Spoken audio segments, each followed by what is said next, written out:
Hi. Again, I only have 15 minutes during this break at work, but I wanted to talk about the role of the impact character in movies. Now, this has a very pertinent connection to what I've been talking about for the past few days in these videos. As you can see, I'm happier now. I'm talking about the theory of dramatica. Dramatica is um, a model, a theory on how the mind develops stories naturally. And there's a chart. It was developed around 1992, early 90s, and released around 1992 or 93. Very fascinating. Essentially, there's like the periodic table in chemistry, there's a chart of four levels high, and all the way at the top level has four units, up one, two, three, four.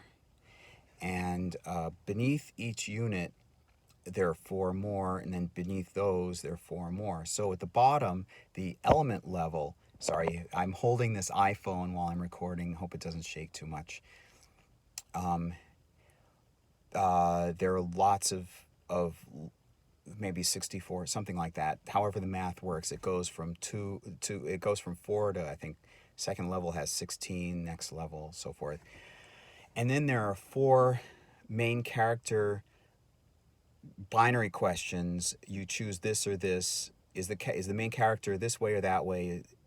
Is the main character this way or that way, this way or that way, this way or that way?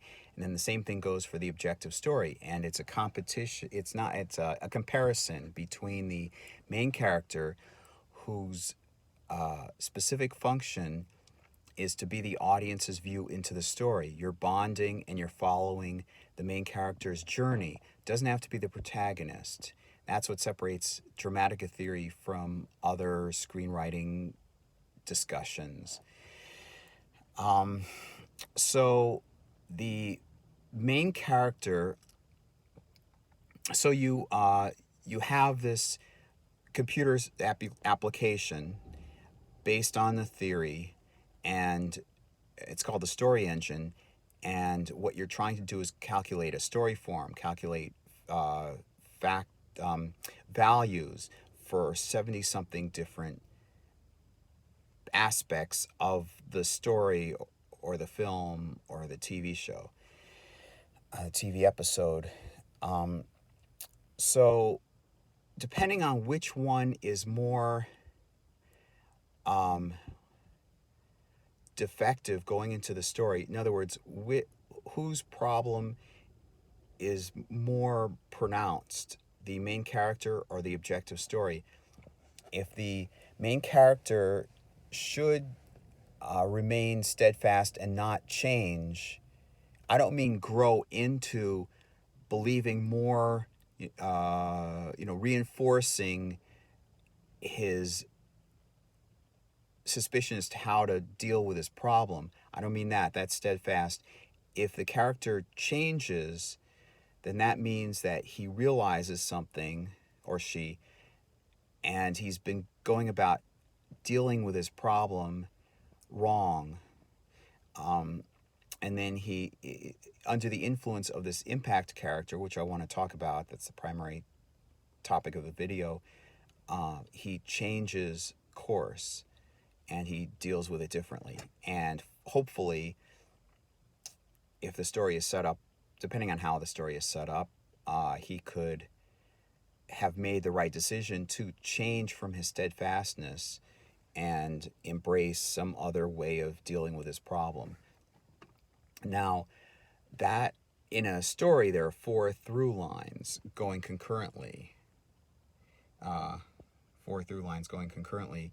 One is the main character, the impact character, the relationships, or the kind of the thematic heart of the story, relationships amongst characters, and then there's the objective story, which is more the objective view, literally what is going on in the whole big picture. Like if there's a movie about the Civil War, The objective story might be something more related to the um, the North versus the South and generals and the protagonist trying to achieve the goal and pursue character and antagonist and so forth.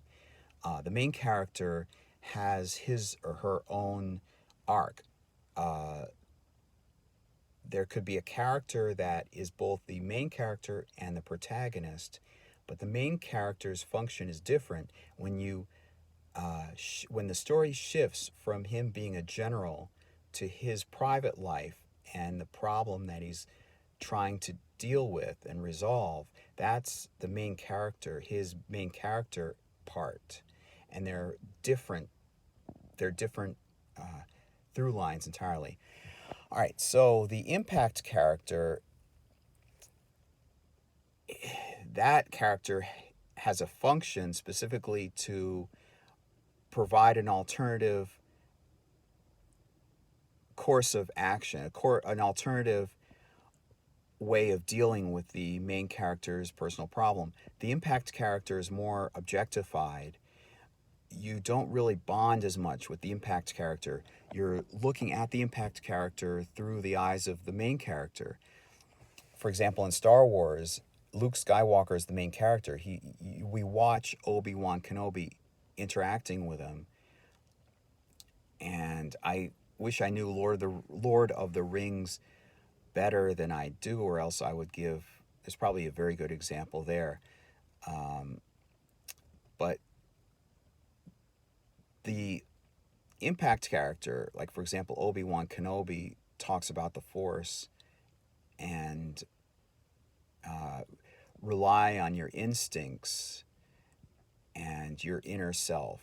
And Luke Skywalker hasn't been doing it that way. He tests other people, he tests his abilities against the outside world, and he doesn't focus on that. But under the training with Obi-Wan Kenobi, he begins learning about the Force.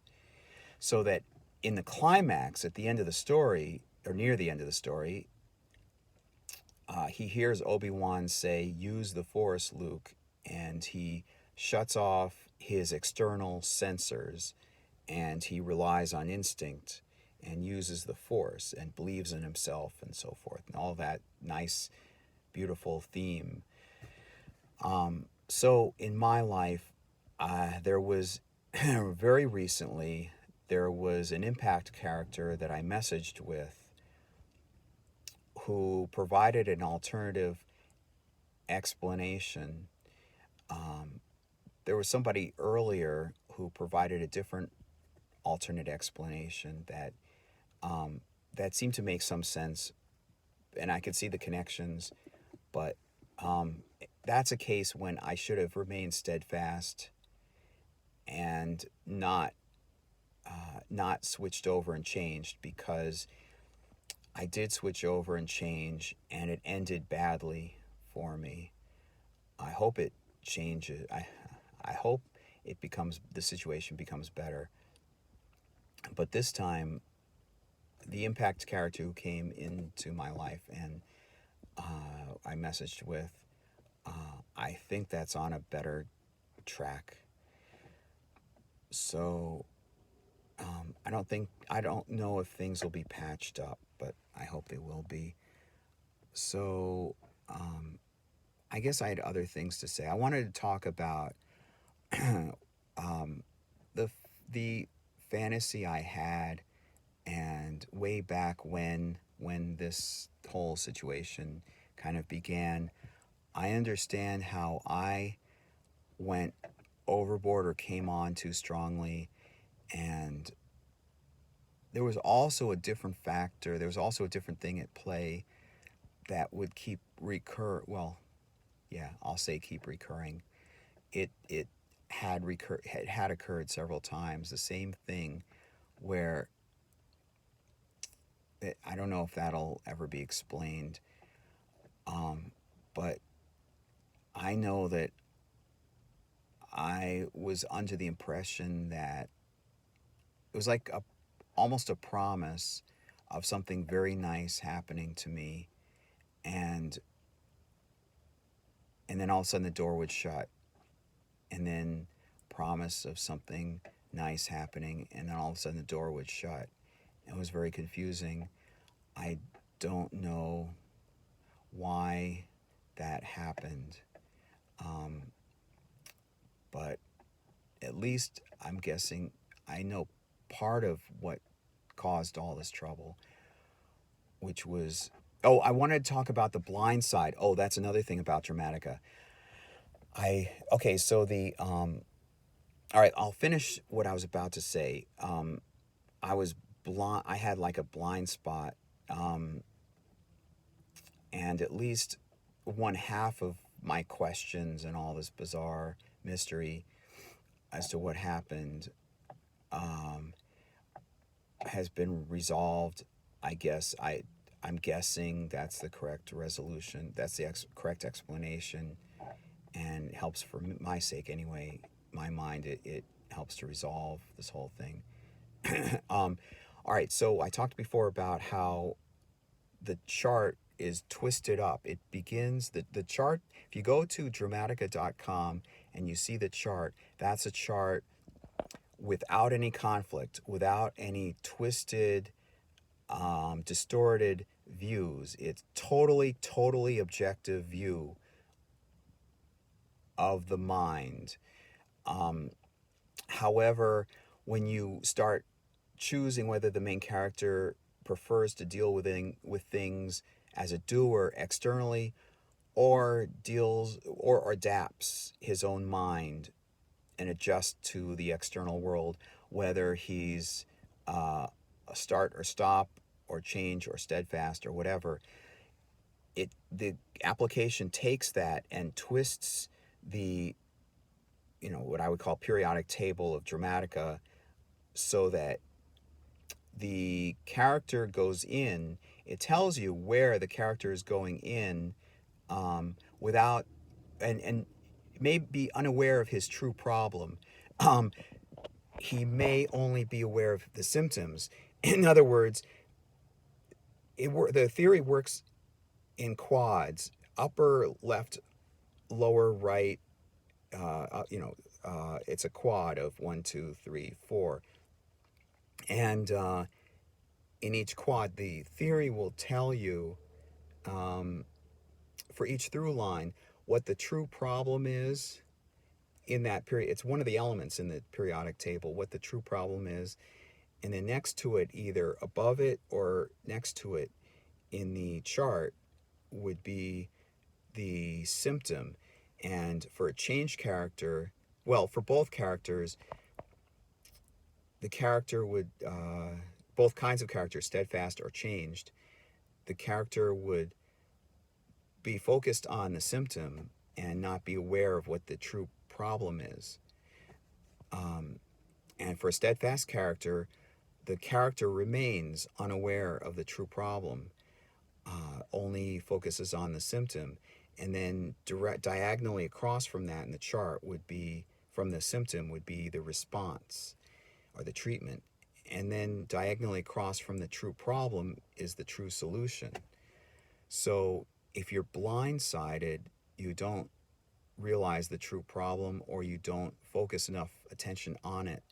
And I guess that's what I did. I didn't focus enough attention. I wasn't aware. See, I reached out, and that's I wouldn't be surprised if that's what got me into further trouble, because I was reaching out in good faith. I was open-minded. I was honestly trying to ask, could somebody else see what I'm not seeing?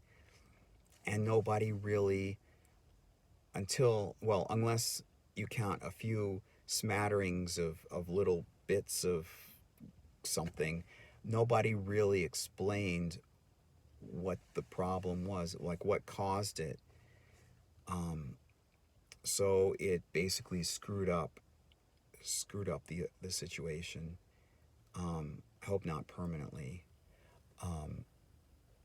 So anyway, it's close to 15 minutes, so I'd better get going, and I'll talk to you next time. Bye.